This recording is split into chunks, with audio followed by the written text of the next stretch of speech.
You are now listening to the Here for the Truth podcast, hosted by Joel Rafidi and Yerasimos. What's up, beautiful people? Welcome back to the Here for the Truth podcast. I'm Joel Rafidi. I got my co-host Yerasimos in the house as always.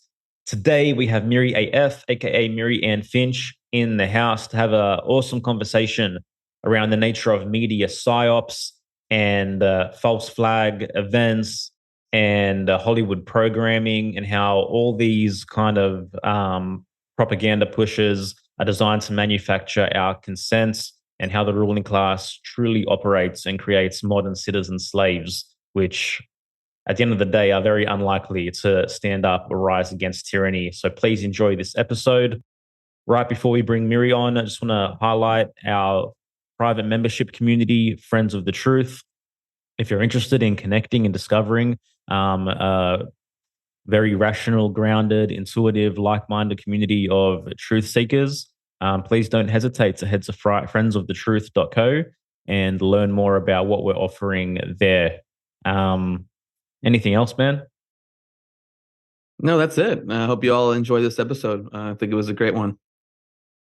All right, everyone. Welcome back to the Here for the Truth podcast. We have an amazing guest. As always, today we have Miri Finch in the house. She's an independent writer and researcher focused on exploring state propaganda, media psy-ops, and aiming to uncover the truth.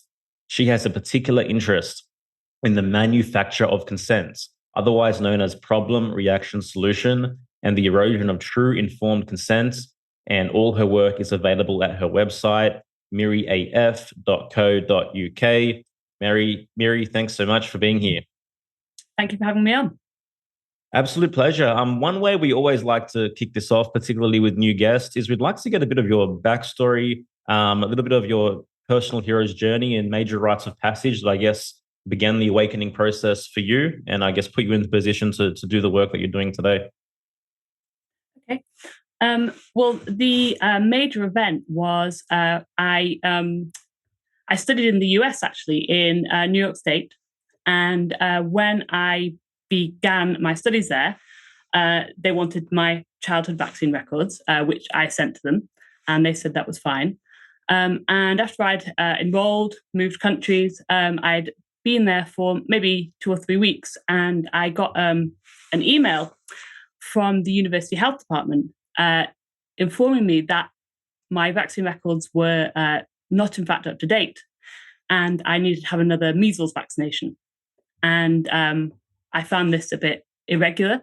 They'd let me in, they'd taken my money. So I challenged this, and they informed me that if I didn't have another measles vaccination, they were going to expel me from the university and deport me from the country.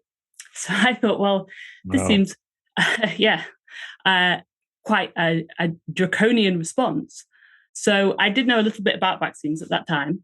And I said, well, I have already had one measles vaccination. I've never had measles. I don't think it's a particularly serious disease. I don't want to have unnecessary medication. So I'm going to decline that.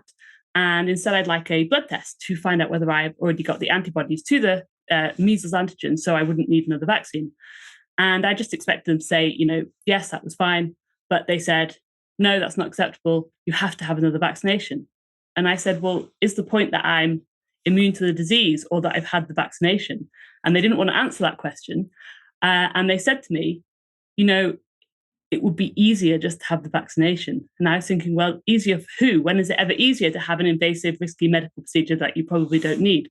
So I said, no, I'd like to have the blood test, please. And they said, well, you can have it, but you have to pay for it yourself, and the vaccine would be free. So I insisted on having the blood test. And the blood test showed that I already had antigens I already had the antibodies to the measles antigen. So they reluctantly agreed that this was good enough and that I could stay at the university and not be deported and expelled. But this really set the cogs whirring, that why did they put such pressure on me and issue such penalties for what seemed like a kind of a trivial matter. So I think that was what made me really start researching and really looking into the measles vaccination, because as you probably know, there's no measles vaccination anymore. It would have actually been the MMR. When I was looking into the MMR and all of the potential side effects, I thought that they pressurized me so much to have that rather than a simple blood test. This is very telling. And I thought, for most students, it's their first time away from home. It's their first time they're making their own medical decisions. They would have buckled to that pressure and potentially had a whole severe array of side effects for a medication they didn't need. So that's really what kind of started to catapult me down the rabbit hole. So while I was at this university, I started to lead a bit of a double life. So I was going to my classes and interacting with people. What year is this? Me. Sorry. And then by night was kind of going on internet forums and reading the David Icke website and learning there was a lot more to the whole vaccine issue and then to lots of other issues than I had previously realized. So I think that was the event that really started my conspiratorial, if you like, journey. Yeah, awesome. What year was that? Roughly? That was 2013. Got you. Yeah. So interesting.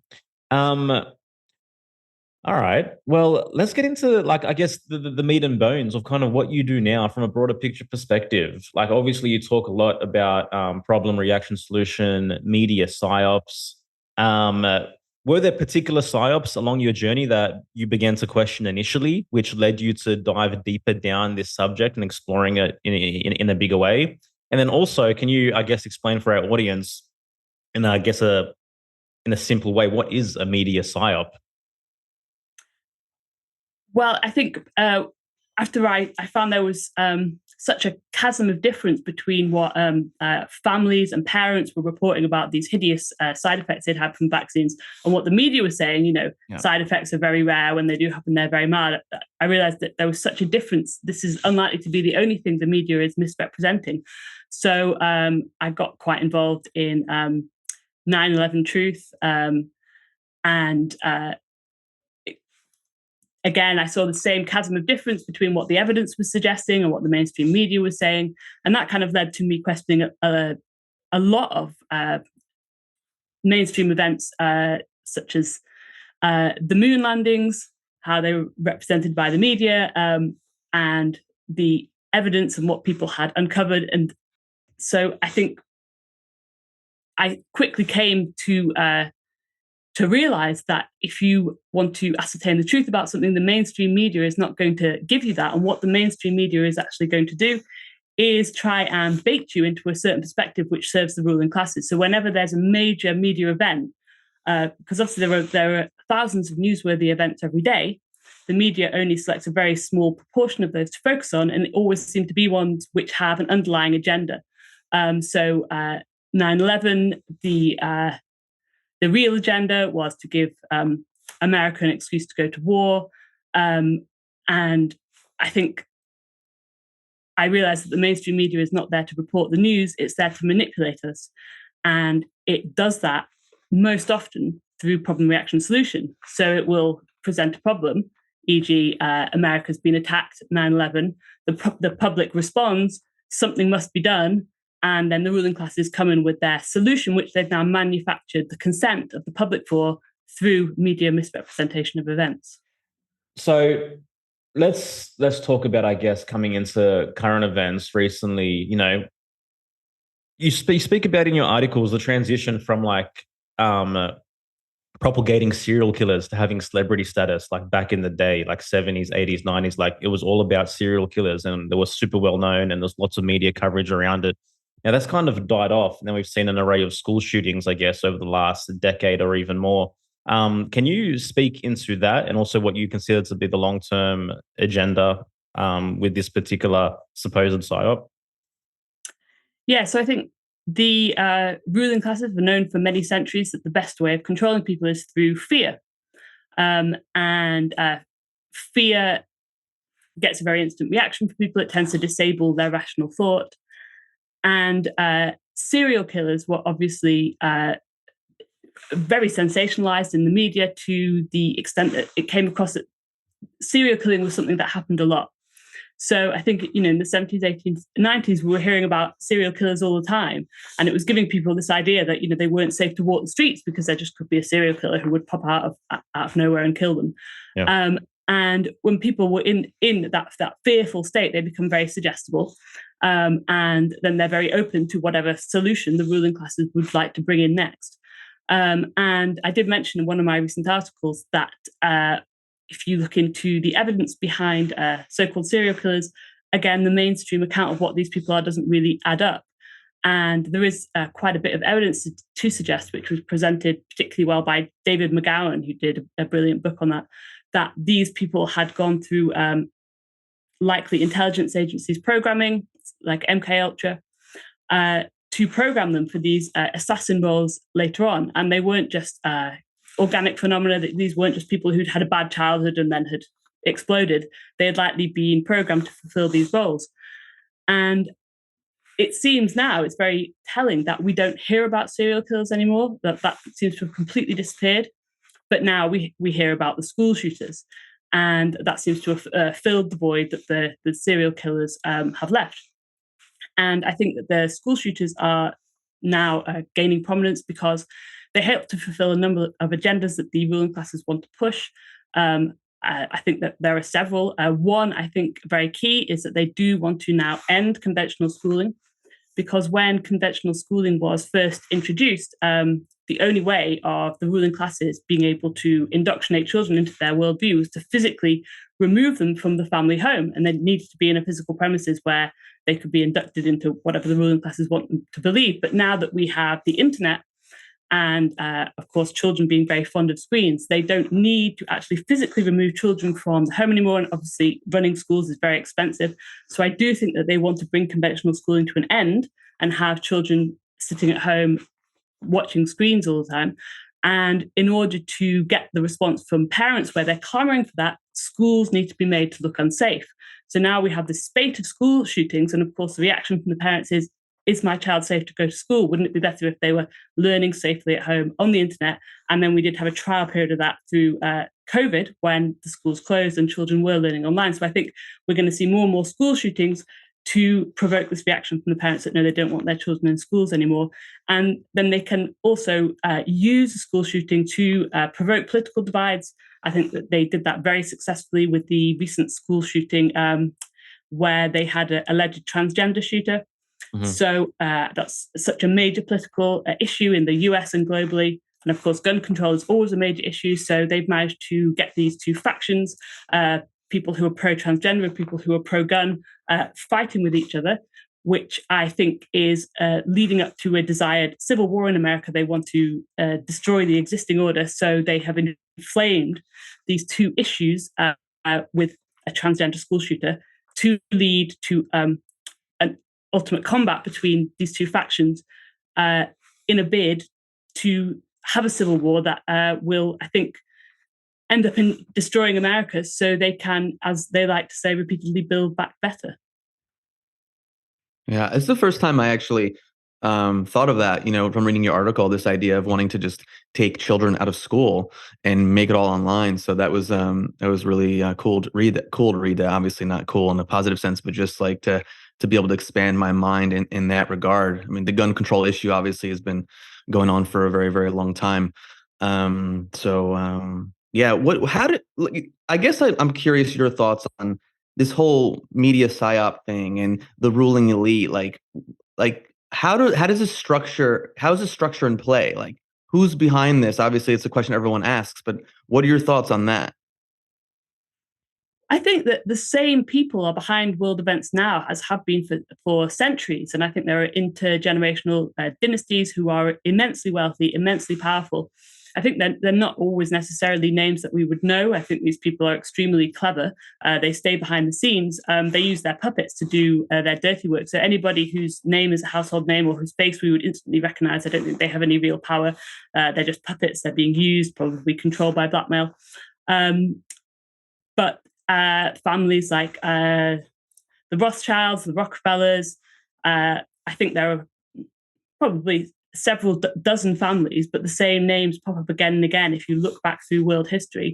And they're the puppet masters, but behind the scenes. creating a sort of pantomime on the world stage, presenting it to us as world events and trying to pull our strings to get the desired reaction from us to move through to the next stage. What do you think the ruling elites, the agenda is now that they see that a lot more people are having a lot distrust in the mainstream media? Like, where do you see this going in that regard? I think that they're going to capitalize on that because I do think they want to destroy the existing order. So I think that they are going to, in the near future, sponsor some whistleblowers who will operate in the kind of Overton window, and they will limited hangout. They will reveal certain truths, and so they will come across as being kind of our saviors. Oh, we're revealing how corrupt this establishment is, and by doing so, they will obviously win the trust of people who are desperate to see things revealed and are desperate for change. But these will kind of be wolves in sheep's clothing. And once they've got the trust by revealing a little bit of the corruption, then they'll be able to bring in the next stage of the agenda, having won public trust. Are there any particular people that you highlight, like the Elon Musks of the world? Yes, I think Elon Musk, absolutely. He's saying all the right things. He's very popular. He seems likable. He seems very amenable. But this is a guy who wants to put chips in people's brains. I believe did have financial investment in a vaccine company. So yeah, absolutely. I think Elon Musk will be a major player in this. How do you advise and recommend that people like garner more discernment and become more vigilant? Because it seems as though we're just, being faced with these illusions on all fronts. Obviously now the media has evolved to social media. Should people just be distrusting completely of, most of the information they're receiving? Like, how do you recommend people to become more discerning as they move through life, especially as this continues to evolve? Like, it can become very overwhelming for an individual, I would imagine, to just become, because obviously we don't want to guide people just to be completely distrustful of reality altogether. So it's like, where's that line for you? Well, I think, the best advice is eternal vigilance is the price of freedom. So I'd say to not be distrusting so much as just to be skeptical and discerning and ask questions. And I think it's really important to make a distinction between the reality that you see around you, like your family and your friends and your job, and things that you see on screens, especially obviously the mainstream screens. Yeah. So I think it's always important to ask questions and satisfy yourself that what you're seeing is true. I think if it's presented on a mainstream channel, there's a very high likelihood that you're not being told the truth, or you're not being told the whole truth. But you should attempt not to bring that level of skepticism through to everyday real life, people in your real life. It can be easy to slide into paranoia, but if you can make the distinction between vigilance and discernment and irrational paranoia, that's important. And it's a hard skill to develop, but I think it is an imperative journey to go through to remain vigilant. And I think the reason that saying has endured for such a long time, that eternal vigilance is the price of freedom, is because it is so true. Yeah, I've been pretty much living by the philosophy for years that the media is simply the marketing arm for psychopaths and pedophiles. And it's like, so yeah. Why, when we know for a fact that they've lied on so many issues so many times, like how can you not just simply, keep an arm's length from anything that's being portrayed on that screen? But now it's like, with the advent of social media, like, how have psy-ops evolved? Because now they can promulgate certain individuals, like you talk about Andrew Tate, etc. And it's like the psy-op is now coming closer. It's becoming more evolved. It's becoming, the web becomes larger, so to speak. Yeah, I just want to comment too on what we said, because everything you said I agree with. But then it's like, how does one individual do that? And this is something that we've talked about so many times on this show. And with the work that we do, is like, it has to be an individual journey. You have to be able to heal yourself too, because if you're operating at a fight or flight, if you haven't healed your wounds, if you haven't done some level of shadow work to get to know the shadows that lie within, then these ruling elites, these social engineers, these architects of control, they will continue to play on that. They will play you like a puppet. They will play your deepest wounds. You even see that even when we go back to, the work of Edward Bernays, just understanding psychology and understanding how to convince people even to buy products or to move things in a certain direction. And so, if you don't understand yourself, these people that we call the ruling elites, they know us better than people know themselves. And so you have to, talk about being vigilant. You need to know yourself so freaking well that you have psychic immunity where it's like, nah, that ain't going to work on me, bro. Yeah, I think you're absolutely right. And I think it's key what you said about Edward Bernays. You're completely right that the ruling elites are past masters of human psychology, and they understand human psychology much better than most humans do themselves. And there's a very good documentary series. I don't know if you have it over there, called The Century of the Self. Yeah, Yes. Amazing. I just sent that link to like 3 people last week. I was like, okay, watch this, because it's a great like segue. It's on a mainstream platform, you can say, too. So I think people can be more open to it. Anyways, continue. Yeah, no, absolutely. And I think the ruling class is really advanced by several light years when they had Freud's theories harnessed by Bernays, and they now admit, as Harari, the WEF poster boy, said, that they see now human beings as hackable animals, and that's because they've learned how to hack us through Freudian psychology and Bernays using that through advertising. This dynasty still has immense control. As you probably know, a descendant of that dynasty is the CEO of Netflix. Mm-hmm. And Netflix is so affordable. You get this huge array of entertainment for the price of like less than 1 DVD a month. And the reason it's so affordable is because it's so useful to them that we're constantly plugged into this military grade mind control weapon, which is Netflix, using Bernays techniques. And they know exactly how to play us. They know how to make us scared. They know how to make us happy. They know how to use that to their advantage.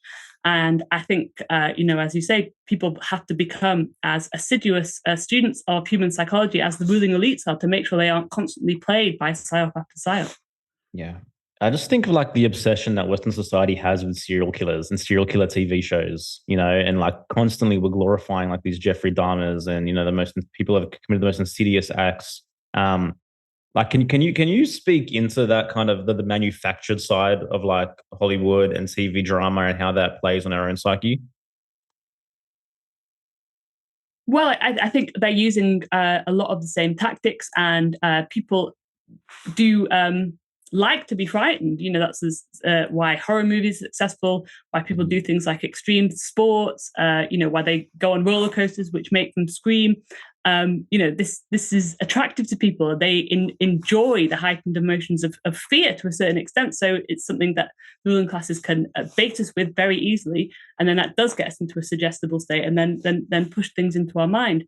The difference between a so-called real serial killer and a faked Hollywood movie is very, very blurry, and it's not always very clear what the distinction is.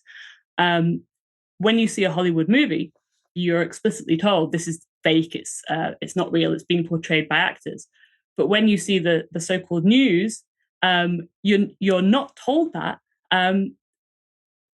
So are you sure you can always tell the distinction? How would you know? They had that the War of the Worlds, when they broadcast something fake over radio about an alien invasion, and people believed it because they weren't told it was fake. So I think the most important thing to realize is, we've been played Hollywood movies all the time, but we're not always told that that's what's going on.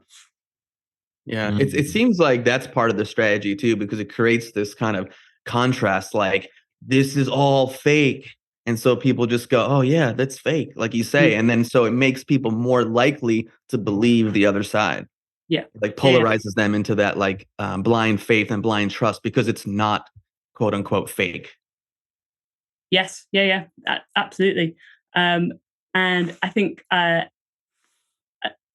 another thing that they use Hollywood movies to is kind of hiding in plain sight. So they often tell the truth through Hollywood movies and Netflix. There was a very popular Netflix show, The Watcher, and they went into some detail about satanic child abuse and adrenochrome. And I think that the reason they do this is so if any so-called conspiracy theorists say, well, this is really going on, you can just be dismissed, oh, you've just been watching too many movies. Yeah, there was even that TV show, I can't remember the name of it, with John Cusack, that literally seemed like it was describing the events of like 2020, 2021, 2022, explaining like Bill Gates and everyone else kind of involved in the process. I just can't remember what the name of it was. Was that a movie? No, I thought it was a TV series, but maybe it was a movie. Okay. Was it Don't Look Up? Was that? No, not Don't Look Up. I'll see if it comes to me. No worries at all. So, like, in your view, this all sounds very Truman Show, right? How much of the Truman shows can actually be applicable to this reality? Yeah. And I think that the Truman Show was probably one of the most clear kind of revelations of the method there is. It's very interesting that they called him Truman, call him Bill or Joe or something. Truman, true man. This is the truth of man. This is the predicament that we're really in. And I think that was, it was very astute. And that's exactly, there's a hidden elite behind the curtain who are stage managing our reality. And we, as the Trumans of our own lives, think it's all real. But in fact, no, it's being scripted and produced by, slick professionals behind the scenes. Yeah. And do you think a movie like that, like that's a movie that's made in terms of like some form of disclosure or some form of just predictive programming? Like, are the bad guys, quote unquote, making it? Are there people like that are on the good side making it to try to inform people? Like, there's so many different like ideas and opinions around this and angles. Because it's like, can everyone be bad? I don't buy that personally, but curious your thoughts on that. Yeah, so I think it's multifactorial. I think the one reason is, as I say, so if you say, well, the Truman Show is real, that's how things really are, you can be dismissed, you just watch too much television. Yeah. I think there is some credence to the idea that the ruling classes have a kind of a moral code, and they reveal what they're doing to us, and then if we don't object and stop it, that qualifies as a kind of consent. I also absolutely think predictive programming is a huge one. So in the lead up to COVID, there were lots and lots of big budget contagion films, including the one called Contagion itself. And this is a way of priming us to believe that, this is coming. And I did actually watch the DVD of Contagion and watch the extras. And the director said, this isn't a work of fiction. This is kind of a prophecy. It's a matter of when, not if. So they actually said that explicitly. And then here in the UK, our then health secretary said in the media that he had based his pandemic response on the movie Contagion. So that's pretty clear admission of what they're using Hollywood movies for. That is wild to me that you're going to base your response on a Hollywood movie. Wow. Yeah. So scientific. I know. Yes, absolutely. It's almost like Hollywood is like the beta test for when they play it out on the real people, Yeah. And I think, they always put huge amounts of money and all the big name stars into the Contagion movies, Contagion, World War Z, Outbreak. So everybody knows these films. And actually, a friend of mine who was still at school in about 2016, he said in their geography class, they were played the movie Contagion because they were told, this is so important. This really highlights vital issues of public health importance. You need to watch it. I'm thinking they're watching a make-believe fairy tale as part of their education. So I think it's clear just what a huge role these films play in programming what we believe about what's possible and what could happen, because the COVID script did follow the Contagion script almost perfectly, almost to the letter. And in fact, when I watched Contagion, I watched it in early 2019, and I did do a post on Facebook at the time, and I said, I think they're telling us something. I think, something like this is going to come, and it's going to be faked, and the point is going to trick us into taking a poisonous vaccine, because in the film Contagion, there is a conspiracy theorist who says this, and he says, this disease is not really serious. They're trying to trick you into taking a vaccine. Don't take the vaccine because that's where the real harms are. And in the film, the conspiracy theorist, played by Jude Law, I think, is revealed just to be a snake oil salesman. He's lying about the vaccine because he's got his own product he wants to sell. No. So it's setting the scene for what came very quickly afterwards, very, very well. Yeah, even the end of I Am Legend, where it was Will Smith had the life-saving vaccine that was going to save the world. Right. Yeah. So it's so nefarious the way these seeds are just planted. It's like sometimes it's like so far in advance, like before the actual event as well. And I just think of like popular kids shows and TV shows, like just the different contexts in which these seeds are just planted. But then it gets me thinking, like, what role do we play in playing out this reality? Like once these seeds are planted, once this programming is kind of like put in place, like do we then play a role in it playing out because we're expecting it to on some unconscious level? Yeah, I think so. I think they're completely dependent on us playing our parts, and they kind of induct us unknowingly as extras, and they'll kind of feed our lines to us, like follow the science. Stay home, save lives. Because without our co-creating this reality for them, it wouldn't exist. If everyone just said, "No, this is a load of nonsense," they would get nowhere. So they're very dependent on us performing. And they'll use the media, TV, the news, the newspapers, to tell us what to say. So they're the directors handing us our lines. Here you go. So yeah, absolutely. Yeah, our subconsciouses are being primed over time, over decades that lead up to a lot of this. And so I think that's why many of us who have been in the alternative research field for a long time, we go like, how could this be done so easily? Why is everyone falling for it? But again, if you haven't turned the gaze inward, if you haven't explored these realms and started to connect the dots, it makes complete sense to me why people would like. I understand why an individual who maybe hasn't done individual work or who hasn't explored some of these alternative arenas of information would just be like, well, yeah, of course, like there's a virus, and I need to take care of my family, and I got to be mindful, and I need to stay home because I could get someone sick, and I'm also scared, and I get it. Of course. It just, so a part of me, I'm just like, this is crazy though. Why? So anyways. Well, I think that's the thing, that it's very difficult for people to get their head around, and we're all there once. Why would anyone lie on such an industrial scale? And obviously, as it's not an easy question to answer. It's much easier and superficially more logical to just think there's this fringe array of crazy conspiracy theorists who are just making up fantastical stories than it is to believe all our dominant institutions, education, medicine, that we're brought up to trust, that they're all lying, that they're all kind of in on it. That's much harder to get your head around it. So I can certainly understand why a lot of people don't become so-called conspiracy theorists. It's a difficult, much more complicated journey than what we would all prefer to do, and think our dominant institutions have our best interests at heart, and they've got checks and balances in place, and they tell the truth. Of course, we'd all like to believe that. It's difficult and traumatic to realize that's not true. Yeah, that's what you hit the nail on the head there. It triggers such a deep vulnerability in an individual and people that like it's too much to hold for so many people's psyches.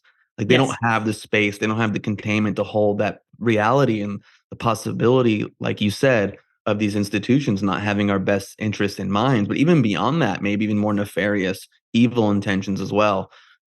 So, yeah. Yeah, I was reading your articles, and like even one of the ways that I didn't really think about, but the more subtle ways we're programmed, like you mentioned the popular hit TV series Friends, right? And you have Ross, the intellectual, where anytime he tries to talk about politics or culture or anything, outside of the realm of, their self-indulgent world, that booze, sighs, he's shut down, and you're boring, Ross, It's just becomes so ingrained in the culture. Just keep drinking the coffee, keep shutting your eyes. Yes. Oh, yeah, absolutely. I mean, Friends, obviously a very, very powerful mind control vehicle. And I don't know if you ever come across Jason Christoph. Oh yeah, he's a friend. Been on it a really? couple times. He's a good friend of ours. Yeah. I was going to bring that up. Really? His article, are they talking about that? I think. Yeah, on Friends. Yeah. Oh yeah, I think he's fantastic. And what you said about Friends is so true, and how they program you to play small, and all of the characters have quite unsuccessful lives, and they lose jobs, and their relationships fall apart. And this is kind of pushed as desirable. And he observed that when one of them does well and kind of puts their head above the parapet of it, it's kind of made out they've got big-headed and they're not as nice a person anymore. But then when they lose the job or the relationship falls apart, then they become a nice person again, and then their friends accept them. So it's sending this very powerful programming that, if you rise into your full potential, you'll be rejected by the tribe. And I think he hit the nail on the head with that. Yeah. I mean, the name of our group coaching program is Rise Above the Herd, Right. and we talk about the crabs in the bucket analogy like all the time. And it's true. If you try to rise up, let's say you want to start eating healthier. Let's say you want to stop drinking coffee. You want to like improve yourself, get a better job. The people in your world, the crabs in the bucket, they want to pull you down because, again, like I said before, when you talk about psychology, by you wanting to better yourself, wanting to be healthier, you're triggering this vulnerability in an individual, and they're not sitting with it. They're not aware of it, so they tend to go into ridicule. They tend to go into judgment and attack because it's too much to hold within themselves of like, wait, what am I doing? What does my life look like? Should I be doing that? You know what I mean? So it's too much. And so it's easier. Again, it's like that saying, it's easier to judge than to think. And Yes. so most people will just point the finger. Yes, it's absolutely true. And it's so interesting if you observe the life of the characters that the friends played, juxtaposed to the lives of the actors playing them. I mean, these actors are phenomenally successful. The female actresses, particularly, obviously followed very healthy diets and workout schedules. But then in Friends, that they're seen eating pizza and drinking beer, where that there is no way that these actors are actually living those lifestyles. But the message is it's okay for you to live those lifestyles. Yeah. You just see so much dysfunction being portrayed on media, and how can that not impact your psyche? It's all about making, mediocrity desirable at the end of the day, because in that state, then obviously the masses remain powerless, as long as people are dependent, on whatever the culture is providing, then there's never going to be any kind of real quote unquote revolution, any real stand up to tyranny. Yeah. But even on the flip side, and I know I've brought this up before, even with some of these epic movies that highlight heroes, I find it's a way for an individual to just get a taste of that, for that to be triggered within themselves without them having to even be heroic in their life. They're just like, oh, great. Wow, I felt it. Oh, I'm that character. And then they just go on to their life. Now, some people maybe who are more discerning, who can connect the dots, they might take something and it may be inspiring. Like I think cinema can be extremely valuable, and the storytelling is a big part of our history. And I value it. I don't think it's all bad, but again, it's a tool, and how is it used? And when you're talking about it from a mainstream standpoint, I don't think it's being used in a way to uplift humanity and uplift the individual. No, absolutely. It's very interesting. I think what you said is absolutely true. That when someone goes to the cinema, they like to see the underdog, challenge authority and expose corruption and triumph. So it's almost like that's fulfilled in them. They've seen it on the screen, because in real life they don't like it, because when the underdog tries to rise and challenge authority, the underdog's called a crazy conspiracy theorist and rejected. So they like it superficially, and when it's not real and it's on the big screen in real life, they don't like it at all. Someone needs to make like a catalog of like safe, uplifting, inspiring, empowering media. Yeah. Like seriously, like this, I can't tell you how many times I've sat there looking for something decent to watch. And you can't find it, No. I think there's definitely a demand for that. Yeah. But then also when you do find that, how can you then take that feeling of that knowing and apply it to yourself? How can I be more heroic? How can I stand up more? It can't just be this thing where you go, you shut off, you get into a trance, and then you just turn back on and go into your daily life. You have to take the lessons, you got to take the wisdom, you got to take the feeling, really have this connection to your body and go, what am I feeling? What am I sensing as I'm going through this experience and I'm watching this film? And how can I take that into my life in a positive way? This is, it takes presence. It takes this awareness on a somatic level, on a psychological level. You like you said, again, being vigilant. There's this like vigilance and awareness, like, oh, I'm going into this theater, or I'm sitting down and I'm turning the lights off and I'm watching this movie. How can I be more of an active participant as opposed to just the complete escapism and getting lost in it? And so again, it's delicate. It's an interesting balance that an individual has to decipher within themselves. Yeah, and unfortunately, I don't think that the ruling classes and the people with the real wealth will never sponsor anything that's genuinely uplifting and that genuinely could empower us, because their whole modus operandi from the day we're born is to undermine our potential. Everything they do, from the ridiculous vaccine schedule to schooling and to media, it's all about kind of keeping us down and undermining us. So I think we have to look much further outside the mainstream into alternative and independent offerings, which obviously don't get the same promotion, don't get the same investment, so they're much harder to find. Yeah. Also, I just had the thought, even in some of these movies where there's these epic films where they highlight the hero ends up dead at the end. So maybe they have like stood up and they've started this movement, or they've defeated the evil emperor, but then they end up dead. And so that programming gets the matter. Yeah, it gets put on a person, and most people are like, "Nah, I don't want to die. I want to live." Yeah, absolutely. That's absolutely true. Yes, so that's again a kind of insidious form of programming, isn't it? It might seem superficially, oh yes, the hero saved the day, but they died. So what was the point of that? I don't want to do that myself, so I'll just keep playing small and do what I'm told. What's up, everybody? Just a brief interlude, just to give a shout out to some of our Friends of the Truth members, Joanna, Andrew, Sarah Jane, David, Elisa. Thank you so much for being in there. Thanks for your support, for your love, and everything that you provide in the community. Just grateful to have you in there, and excited to see where things go from here. All right, everyone, back to the episode. I read in one of your articles, I think it was the end of history psy-op, or end of the world psy-op. Can you speak into that, and also how you believe that this illusion, this Truman style illusion, is actually being dismantled a little bit the last couple of years? Yeah, so I think there's been a very strong sense in the West since the Second World War that evil has been totally vanquished and good is now won. We've defeated all the evil dictators, Hitler, Stalin, all of that. They're all gone. And we've moved into this wonderful, brave new world, if you will, where everyone's free and we've all got equality and everything's great. And there's nowhere else to go from here. We've reached the apex of human civilization. And there was a very famous book written in the 90s, I think, called The End of History. This political scientist proposed this idea. And he said, that there are many, many stages that societies move through, but eventually it's inevitable they'll all end up at liberal democracies. And once they've got there, there's nowhere else they can go. Liberal democracy is so superior and so secure that once your society has achieved that, you can just relax and enjoy your life because you're in like this utopia, and it can't be destabilized and it can't go anywhere else. And that's the end. And I think this idea has been pushed so strongly that it's caused people to take their eyes off the ball. And what history shows is if you have got a culture, you've got to be vigilant all the time to defend it from threats.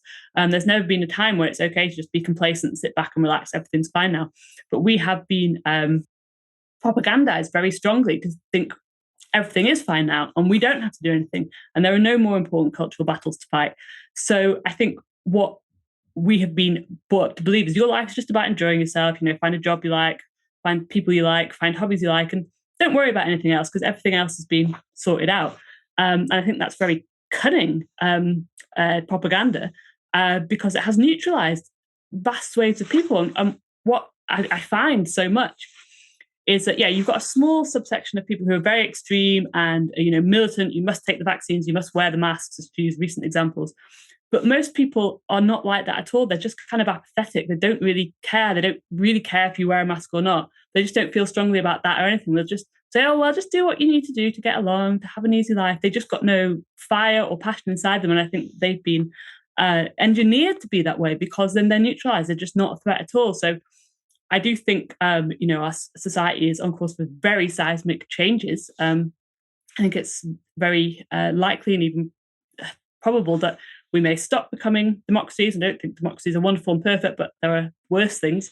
And people are just not able to psychologically comprehend that free, liberal, democratic societies could end, and these could be taken away from us. So when that happens, I just think there's this huge swathe of people very apathetic, and they won't fight back. Yeah. It's almost like we're at the most complacent point in our lives when 2020, or like from a macrocosmic perspective, like Western democracy was never more complacent when kind of 2020 came around, Yes. Yeah, absolutely. I think, if they tried COVID in 1965 or 75 or 85, they wouldn't have got away with it, but they waited until people had really become, very, very complacent, and they judge that we'll do this, and most people just be like, oh well, which was what most people were like. They had the extremes at either end. You had, people like us who were fighting back, and then people at the other extreme really trying to enforce the mandates. But the vast majority were just kind of, Yeah, exactly. And technology had to be at a level for it to be pulled off, with social media and this 24/7 news cycle, that people are constantly their psyches are constantly being hit with this level of propaganda. Again, if it happened 20 years ago, I don't think people's, the complacency wouldn't be there like you're talking about, but their psyches wouldn't be in a place primed for something like this to have the impact it had and the strength of the impact that it had over the few years and continues. Yeah, that's absolutely right. And I think a major reason for the lockdowns was to get people just glued to their screens all the time, even more than they were already, because if you walked outside in so-called COVID, you'd see that everything's normal and people aren't dropping down dead in the street. But if you're just sitting inside glued to the screen and watching the news, it's people are dying all the time. It's terrible. It's awful. And because our brains can't really decipher the difference between what we see on a screen and what's real, then your fear is ramped up, and you think, oh god, everyone's dying. It's terrible. So yeah, that I think was a major part of it, and they needed to wait until they had that technological control which could supersede people's reality. And I remember actually the first time I noticed this was in 2011, and I was living in London. There were quite major riots, or at least there were according to the news. And the news around the world was, London's burning, it's falling apart, it's being torn apart by these rioters. And then I'd look out the window and it's, peaceful streets, birds singing, people going about their business. And so the difference between what the media can put into people's heads and what's actually going on is just now phenomenal. Yeah. I mean, you can even take that into just how the media can describe a country, or through media. Like I remember in 2008, I took time off to backpack, and I was going to Colombia for a month. And people in the US were like, you're going to Colombia? Because, Pablo Escobar and the drug wars and this, that, and the other. And the same thing with Mexico as well. It's like the people have these ideas based on, how they've just been programmed through media or whatever the case may be. Even when I studied abroad in Australia in 2001, I've told you this, Joel, like people are like, wait, but there's sharks. And like, you got to be mindful. And I'm just like, what are you talking about? It's like your only view of a nation is based on like Crocodile Dundee, watching that movie.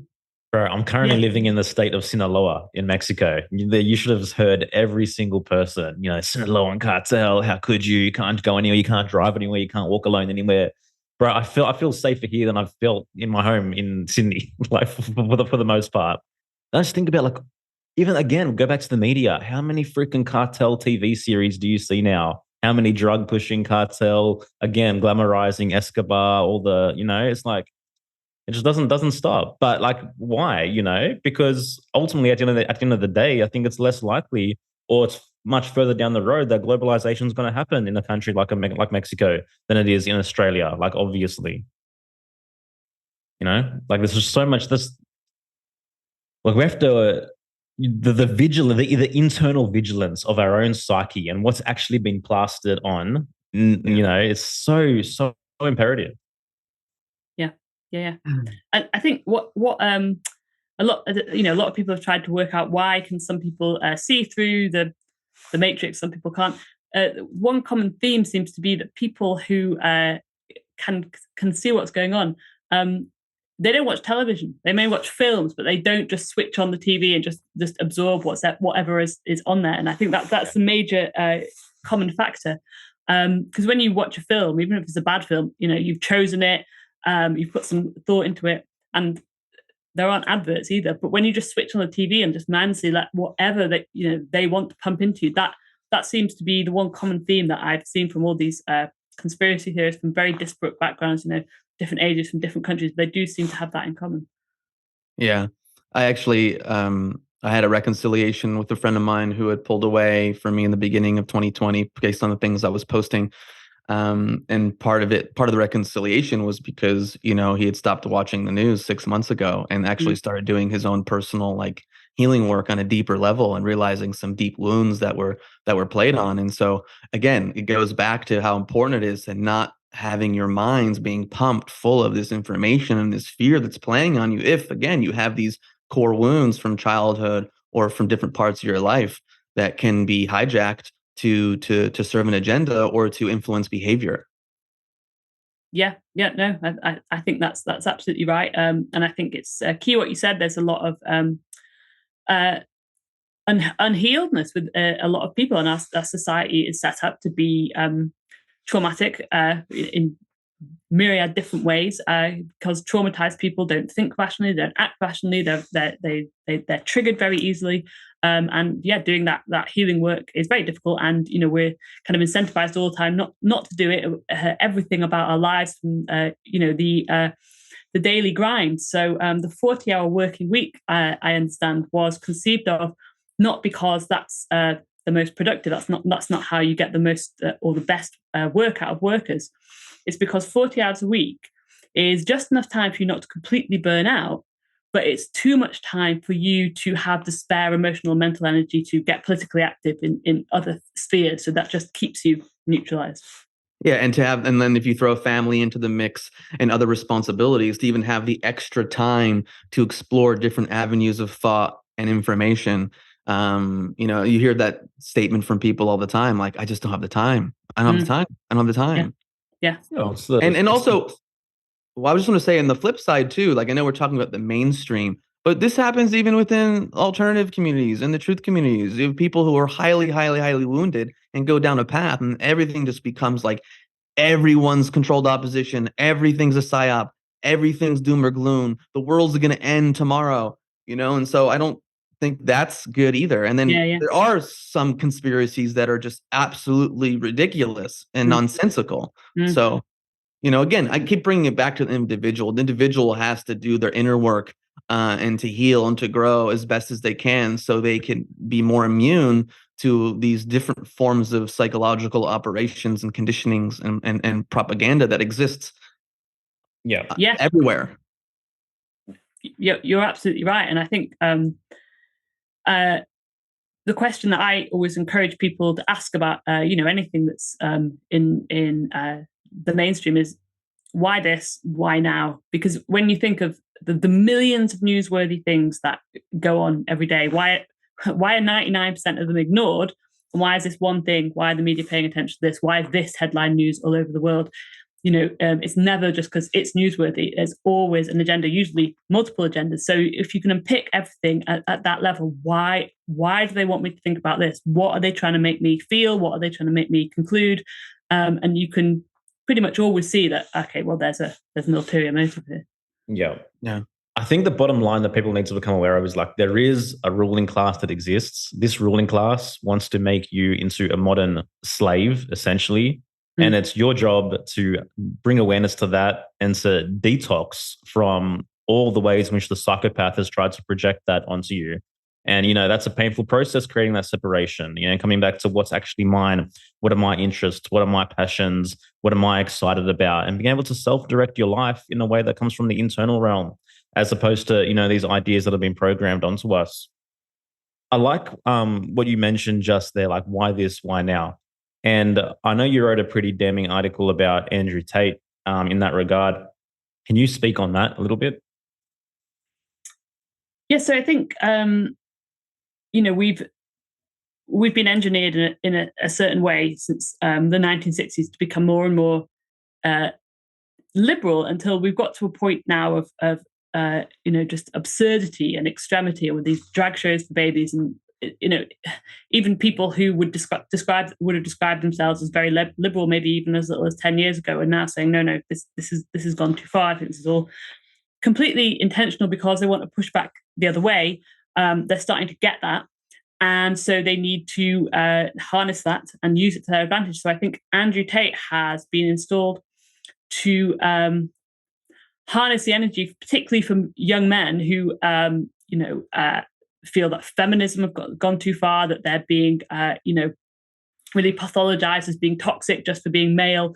They've had a lot of bad press and they're frustrated and they're resentful about it. And now you've got Andrew Tate saying, this is unfair that you've been portrayed like this, and you can have better lives. And a lot of the stuff that he says is very good advice. Take responsibility for yourself and be healthy and aim high, and that's all great. But it's like rat poison is 99% sweet meal and 1% poison. So he's reeling them in with a lot of good advice, but where is he going to take them with this? So I didn't believe that his arrest and jail stint was real. I think it was a publicity stunt. And I said, I think he will be released. He'll never be charged. And he's now been released into house arrest, and they still haven't charged him with anything. I think he'll be completely exonerated. And I think that he's going to have a major role in leading this revolution. And just like in the 1960s, to lead a culture revolution, you need to harness the youth. So the 1960s liberal revolution was spearheaded by the youth, who were led by change agents of the day. And again, David McGowan, who did the serial killer book, he did a very good book on the 60s revolution and how it was intelligence agencies and the military behind all this. The book was called Laurel Canyon, the dark ops behind the hippie dream, something like that.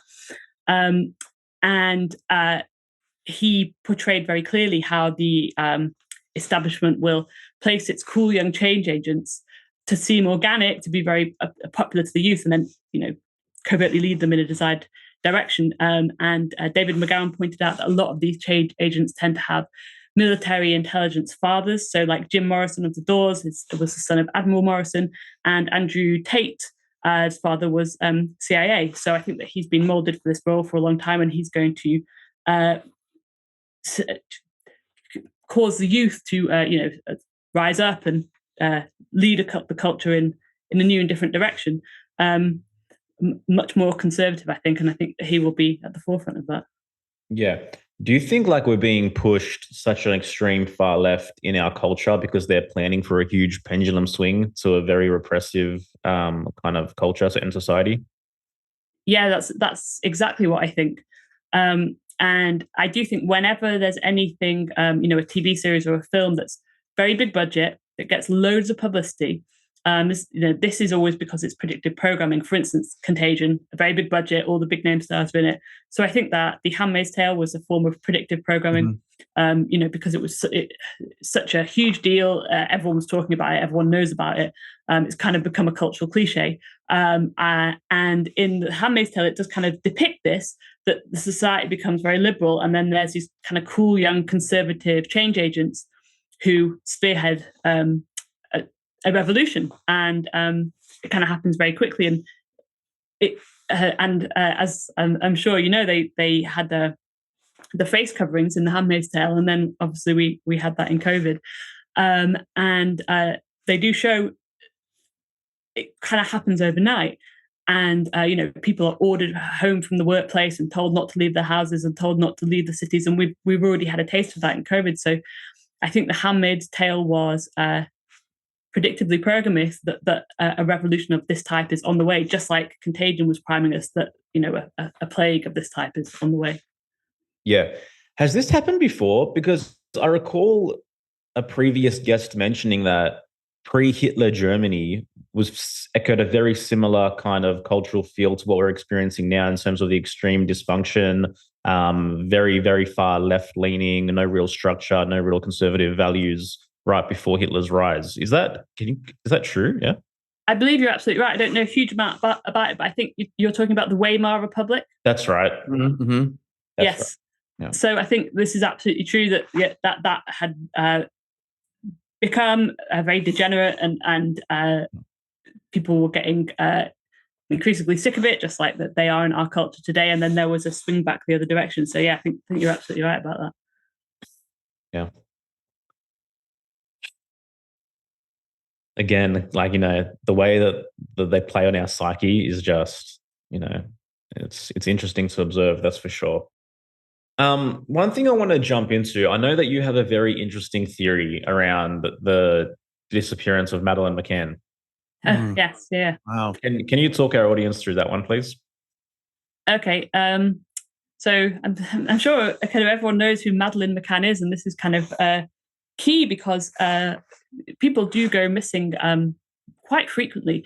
I believe in the UK, 150,000 people go missing a year, and we can't name any of them. Who are they? They've all got family, friends, but we don't know who they are. And if they do get some media coverage, it'll be a small amount in their local paper. It will fall out of the press after a few days, maybe a few weeks. But Madeleine McCann has been in the press for 15 years.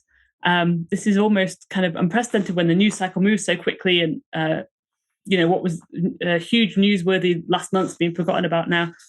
So with my perennial question of why this, why now, why do they keep her name in the headlines? For 15 years, that's an extremely long time. Why is Madeleine McCann a household name around the world? This is a British girl. Neither of you are British, but you know who she is. Why is she so important? So I know that there's what I believe is a red herring, that the parents killed her and covered it up. But my perspective has been, but it's not covered up at all, because it's international news. Everyone knows her name, and millions of people around the world think the parents did it, or the parents were involved, and have espoused this theory quite publicly and openly. So to me, that's not a cover-up. That's kind of the opposite of a cover-up. I think that people are being intentionally baited into thinking that, because I think that she is going to turn up. So there's been this Polish woman who's been in the news recently who started an Instagram, got a lot of followers, said she believed she was Madeleine McCann. She kind of looked a bit physically similar, that the age was sort of right, and she wanted a DNA test. And this was in all the papers, and she even went on Dr. Phil in America. And I was saying, well, a DNA test is quick and cheap. They could do it in a matter of hours if they wanted to.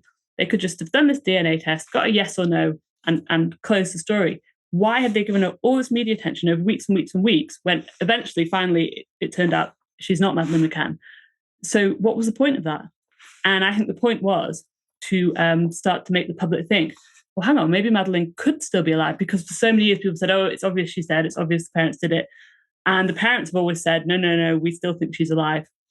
So I think that the point of this Polish woman was to make people start to open their minds to the possibility, oh, maybe she could be alive. So I think she, or an actress playing her, or whatever the case may be, will be found. And the purpose of this will be multifactorial. I think one is to make conspiracy theorists look crazy. Like, you terrible people, you victimized these innocent grieving parents, you blamed her for her death, and she was alive all along. And that could be used as an excuse to limit free speech. And I think the other purpose, perhaps the primary one, is the microchip agenda. If only Madeleine had a microchip, she could have been tracked and found at the start, and all this terrible heartache, including innocent parents being blamed, it could have all been avoided. So I think that that's what it's leading up to, because I can't come up with a reason why this story would have stayed in the press for 15 years unless it was meant to fulfill some key agenda items. Why this one now? Exactly. It's wild to think, because it's hard to deny how many children go missing every single year. But yet when you hear the term missing child, at the forefront of the majority of people's minds comes this name, Madeleine McCann. Yeah. When did it initially happen again? What was the date? 2007. 2007. Also, I think there's some symbology in the MM as well. If you turn on the side, it's a 3-3. Yeah, true. Yeah. Who knows? Yeah. Wow. Miri, what I can see a lot of parents jumping on that too. I mean, Yeah. people don't think twice about microchipping their dogs. In fact, That's it's right. required. It is required. You cannot travel internationally with your dog unless your dog has a microchip. Or I think that's the case. There might be some other laws around it, and so people don't think about it. And people love their dogs, their dogs. So, I don't know. It'll be interesting to see what happens. Yeah, definitely. I think you're right, and that's what, when I've proposed this theory, a lot of people have said, well, most parents are going to be up for this. I mean, I think that a lot of parents are going to think, oh, this is a great idea. And in the UK now, it's becoming a legal requirement this year to microchip cats. So you'll be fined like £10,000 if you don't microchip your cat. So it's all moving in that direction. Yeah. Miri, what inspires you? Why do you do what you do? I think I don't like being lied to, and I can see that the catastrophic damage that has been done to so many people that I know and care about by falling for these lies. And as we discussed, the ruling classes do understand human psychology very well. They understand that most people are fundamentally decent, and it's so awful to think that, for instance, the reason a lot of people volunteered at the vaccination centres is obviously not because they wanted to participate in a government genocide program. It's because they think they're doing the right thing, and they think they're doing a wonderful service for humanity. And I just think it's so devious and evil that the ruling classes are able to manipulate and weaponize people's fundamental goodness to use against everyone else. And so what I've tried to do is just use rationale and logic to try and get people to look at things a bit differently. For instance, I've repeatedly posed the question of why would a ruling class that is openly committed to depopulation want to extend and preserve life? So it's not a secret that the ruling classes think there's too many people in the world. They're very open about it. And in fact, a lot of normal people agree, yes, there are too many people, the world's overpopulated. So that's open. So if they actually believed that, if there was a real pandemic that was killing billions of people, wouldn't they just let it do that? Why would they want to save all these lives when they think there are too many people in the world? So I've asked people to explain that to me in a logical fashion, and you can't, can you? There's no logical answer to if you're a ruling class and you think the world's overpopulated, why would you try and preserve billions of lives with a free vaccine? And we've got this cost of living crisis now in the UK when increasing numbers of families can't afford to heat their homes, can't afford to eat enough. We've got these food banks, these warm banks. And I've said to people, so your government won't ensure you have enough to eat, won't ensure you can provide a warm home for your children. Heat and food are much more essential to survival than vaccination, but they will give you as many free vaccines as you want. Doesn't that seem a bit contradictory? It doesn't make sense, does it? And that's what I'm trying to get people to look at. Does this make sense? Does this add up? Yeah. How do you stay grounded and healthy and sane when you're going down all these rabbit holes and you're exploring these different agendas and uncovering evil? What do you do to take care of yourself and to be grounded? Well, I think strangely, I found confronting this stuff quite helpful, because until I came across all this stuff, I had this very niggling sense that things aren't right. Things aren't adding up. Nothing really quite makes sense. And then when I started to come down these rabbit holes, things started to come together, and the jigsaw started to come into focus. And I was like, right, now things make sense. So yeah, I think it's been helpful, because it's helpful to for things to make sense, even if the explanation is ultimately quite a horrible one, than to just be in chaos and disarray and thinking, I don't know what's going on. Yeah, I agree. That's how it is for me as well. You said something before which was so simple but so profound, and it's that I don't like being lied to.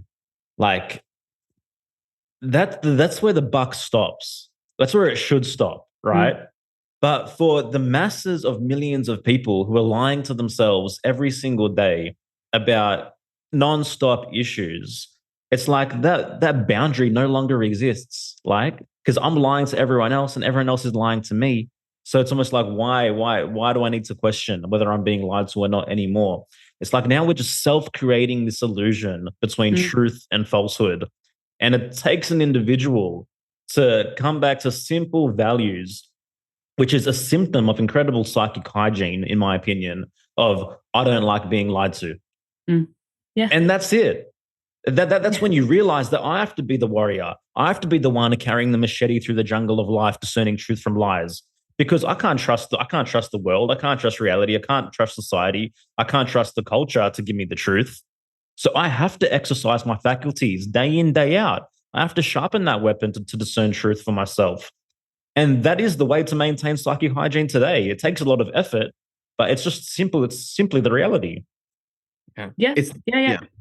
The internal gaze needs to be there. I mean, you hit the nail on the head. You have to be willing to uncover the lies that you tell yourself on a daily basis, first and foremost, in order to be able to even see the lies that are going out in the world.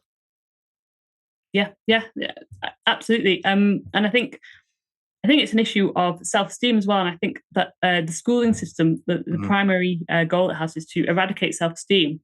You're not allowed to do anything without being given permission, and you're not allowed to have any original thoughts. The way you succeed in school is just to repeat what so-called experts have said.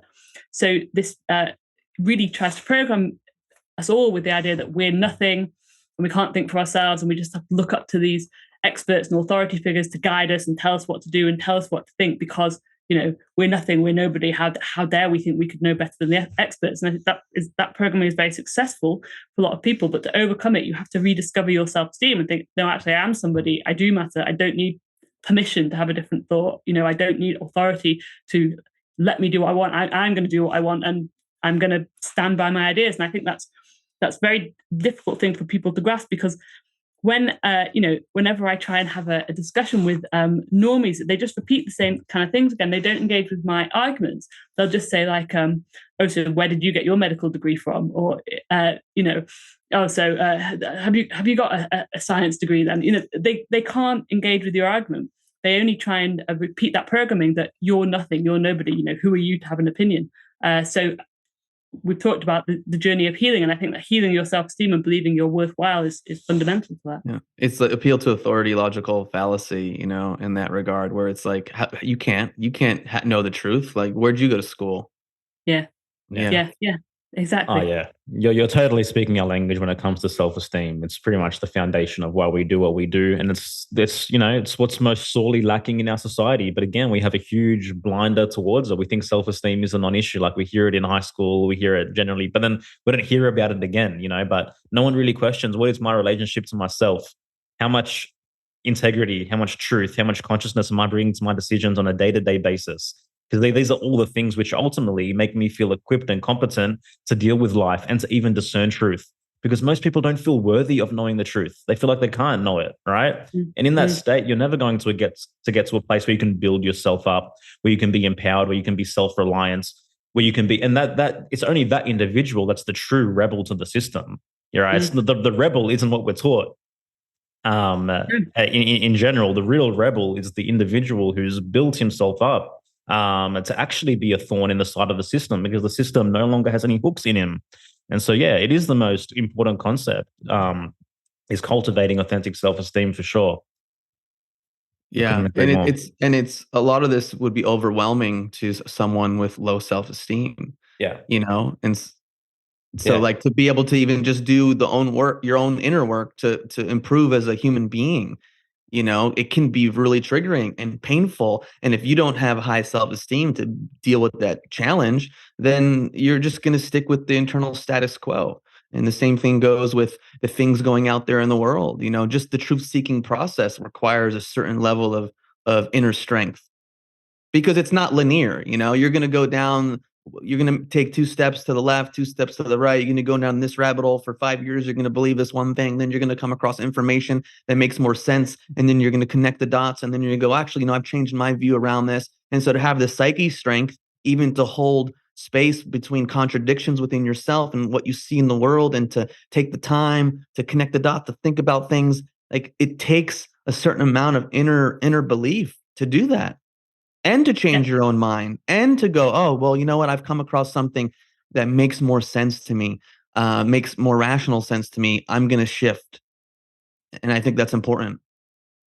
Yeah, you're absolutely right. And I think another thing which you're kind of describing there is maturity. So another thing I've noticed in conversations with normies is they're so naive.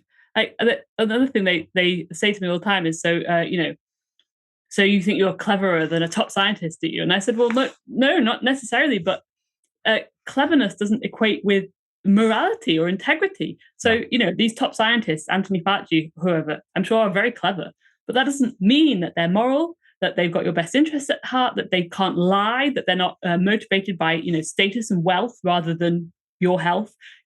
Can you not conceive of the idea that they might be using their cleverness to lie to you for their own personal gain? And they just don't seem to be able to comprehend that as a possibility. It seems very childlike, like the way a child just has complete trust in their parents. Of course, my parents know everything. Of course, they're going to always do their best for me. And they don't seem to be able to get their head around the idea that, once you're an adult and you're in the real world, and these people who are not your parents and don't know you and don't love you, may not have your best interests at heart. And I think that's a lack of maturity, which again the system sponsors. Age doesn't determine adulthood, in my opinion. No. But again, it's to bring it back to actually the Truman Show. It's reminiscent of a scene when he's in school and he wants to be an explorer. I think he wants to go out and what does the teacher say to him? Oh yeah, you're too late, isn't she? She says, there's nothing left to explore. There's nothing left to explore. Yeah. I know. Yeah. Well, that's even, what was it, the Forbes article? Like, don't go down rabbit holes. It was literally telling you not to go down rabbit holes. Like, okay, no, that's all been explored. It's all been figured out. Everything's been settled. How dare you even like click on that website or pick up that book? I mean, yeah. Oh yeah. And why even thinking about it? Yeah, they do say it very explicitly. There was actually a headline in the New York Times quite early on, which said early on in the pandemic, which said the solution isn't to think more carefully; it's to trust the experts. Yeah, and that was an actual headline. Yeah, the difference between there's so many headlines especially over the last few years, where I'm like, wait, is this a satire website? I've spent time Googling, searching online for these headlines to just double check, like, is this real? Is this not real? And then like so many times they're real, and I'm like, you have to be kidding me. Yeah, you have to. We had a great one here recently. So our politicians all were exposed as having broken the COVID rules. That they were having parties and they weren't obeying social distancing. They just completely broke the rules. And all those conspiracy theorists were saying, yeah, that's because they know it's all nonsense and it's all lies. That's why they're breaking the rules. But our then Prime Minister Boris Johnson has come out recently and said, the reason I broke the rules is not because I'm a liar. It's because I'm a moron. Those are his exact rules. That's his exact words. He said he was too stupid to understand the rules that he made. Yeah. Wow. Amazing. And he's supposed to be the elected leader of the country. He's got a tap on the shoulder. He needs to cop a few lashes in the public eye. Wow. What are you working on right now?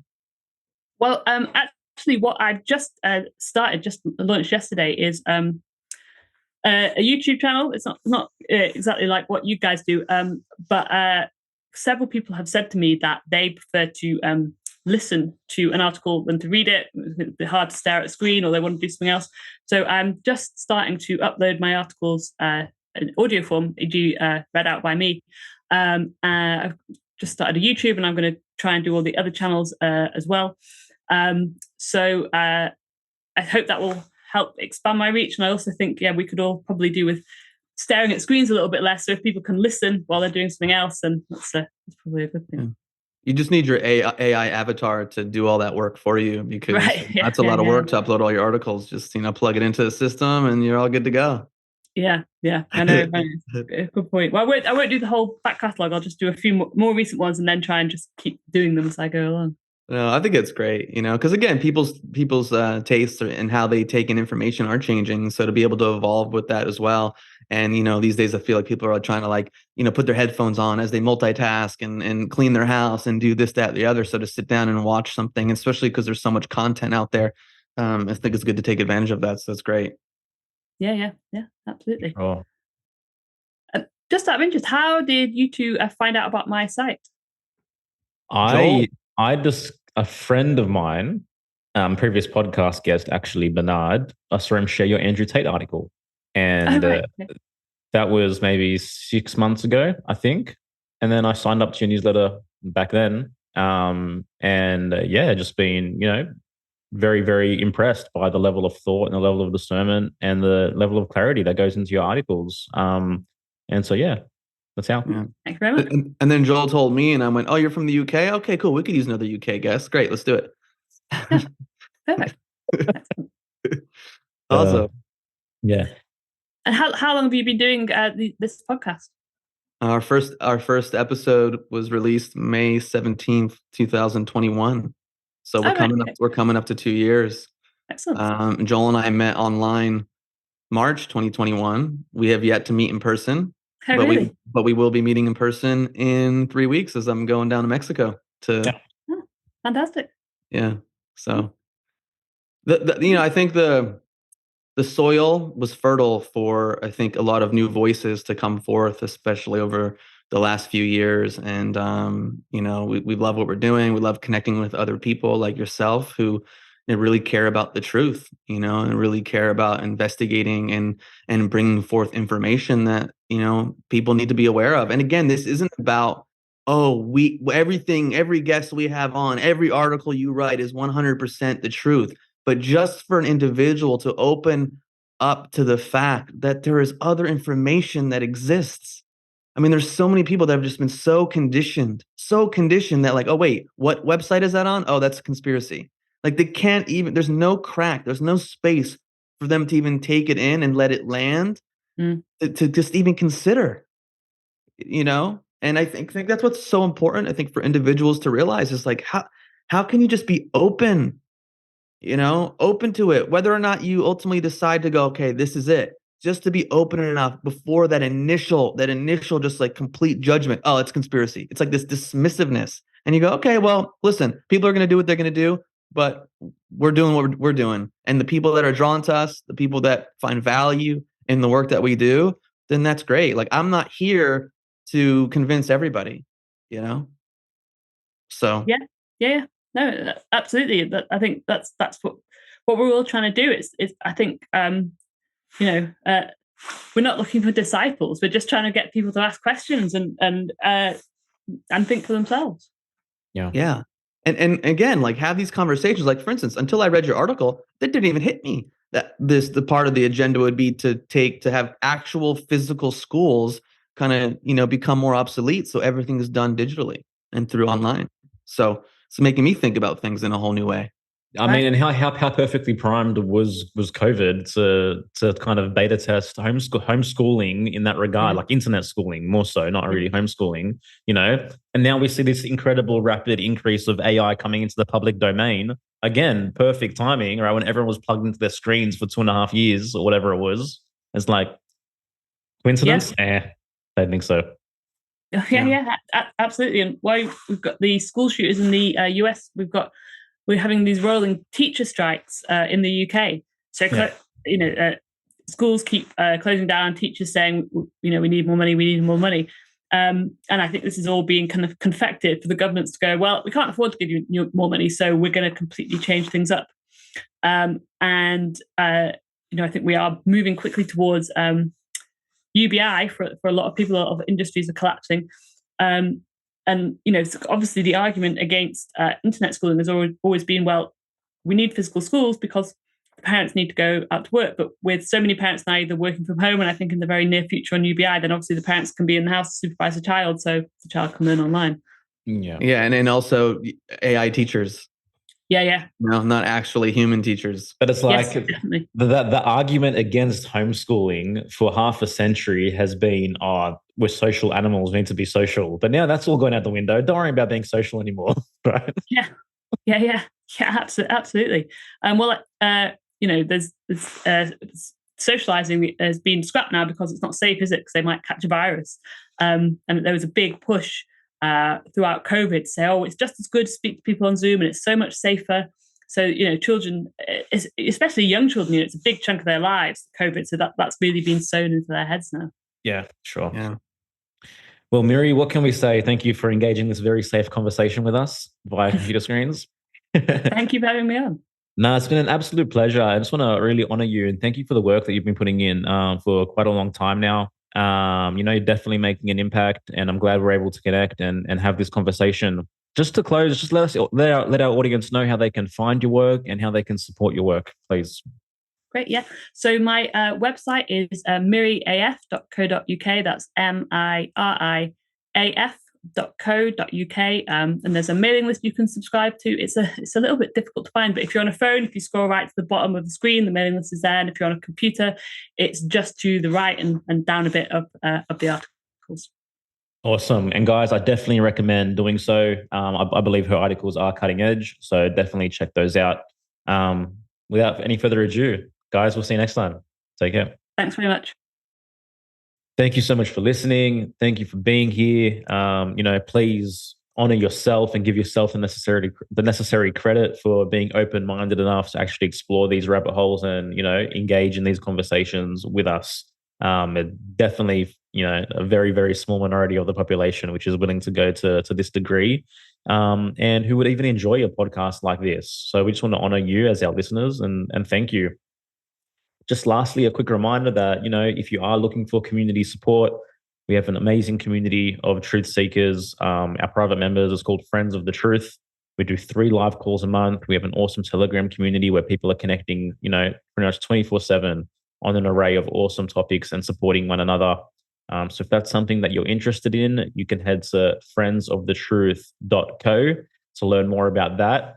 And only for those who are still here, still listening, 50% off for you for your first month, FOTT50. Use that code. Check it out. Smoking mirrors, I'm seeing through the illusion. Waking up in a time, they think you're in a delusion. Somebody set the alarms, cause they be too busy snoozing. I'm in a DeLorean. Fast forward in evolution to a place where we can share our confusions. Yeah, 450 BC, I'm sharing tea with confusion.